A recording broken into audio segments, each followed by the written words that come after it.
साथियों नमस्कार, मैं भोलानाथ मिश्रा आपको एक बार फिर धार्मिक जो है लाइव दे रहा हूं।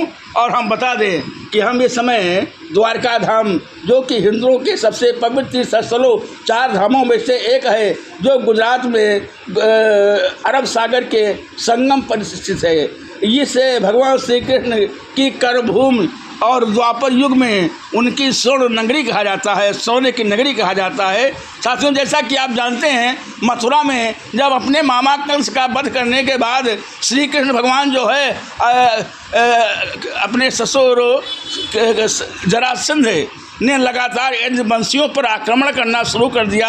अपनी प्रजा को जरासंध के अत्याचारों से बचाने के लिए, सुरक्षित कर रखने के लिए श्री कृष्ण भगवान ने मथुरा को छोड़ने का निर्णय लिया था। उसी समय इनको रणछोड़ भी कहा गया था साथियों। और वो वहाँ से सीधे सौराष्ट्र के तट पर आ गए थे और समुद्र के देवता वरुण से 12 योजन यानी 96 वर्ग किलोमीटर भूमदान में मांगी थी। इस भूमि पर देव शिल्पी विश्वकर्मा जी ने एक भव्य और दिव्य स्वर्ण नगरी का निर्माण कराया था, जिसे आज जो है द्वारका कहा जाता है। पौराणिक ग्रंथों जैसे महाभारत और विष्णु पुराण के अनुसार द्वारका अपनी भव्यता और समृद्धि के लिए दुनिया में जानी जाती है। यहाँ सोने चांदी के महल, चौड़ी सड़कें और कृत्रिम झीलें और विशाल उद्यान है। यह नगरी चारों ओर से समुद्र और जल से सुरक्षित है। श्री कृष्ण भगवान ने यहाँ पर कई वर्षों तक एक आदर्श राज्य की स्थापना की थी।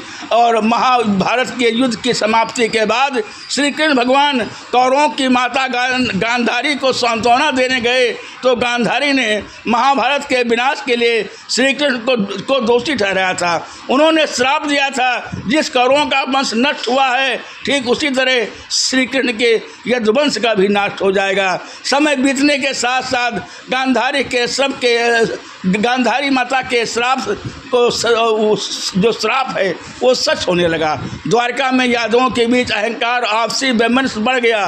एक उत्सव के दौरान शराब के नशे में आपस में लड़ करके समूल जो है वो समाप्त हो गए थे। श्री कृष्ण के गोलोक गमन के बाद अर्जुन द्वारका पहुँचे और बची हुई महिलाओं और बच्चों को सुरक्षित हस्तिनापुर ले आए थे।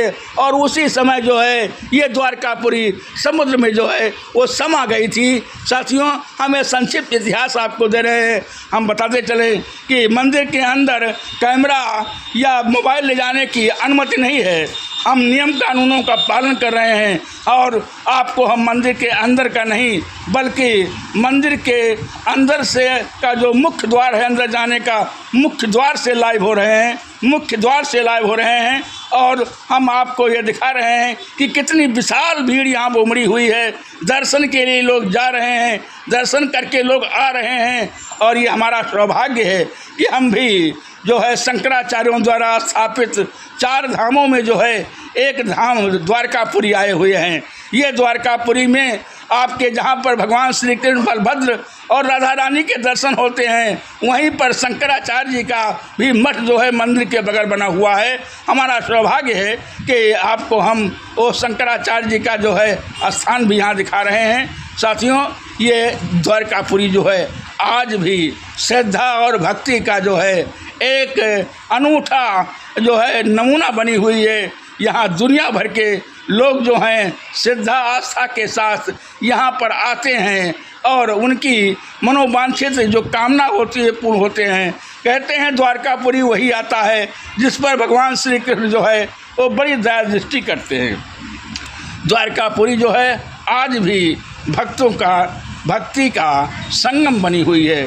बगल में समुद्र है और नदी भी है। और यहाँ पर लोग जो है आते हैं और दर्शन करते हैं और दर्शन करने के बाद स्नान भी करते हैं। दर्शन करने से पहले जो है यहाँ लोग जो स्नान भी करते हैं, जो है समुद्र के किनारे, बिल्कुल समुद्र के तट पर जो है ये द्वारकापुरी बसी हुई है। भगवान द्वारकाधीश आप सब भक्तों का कल्याण करें। इसी के साथ मैं भोलानाथ मिश्रा आपसे विदा ले रहा हूँ।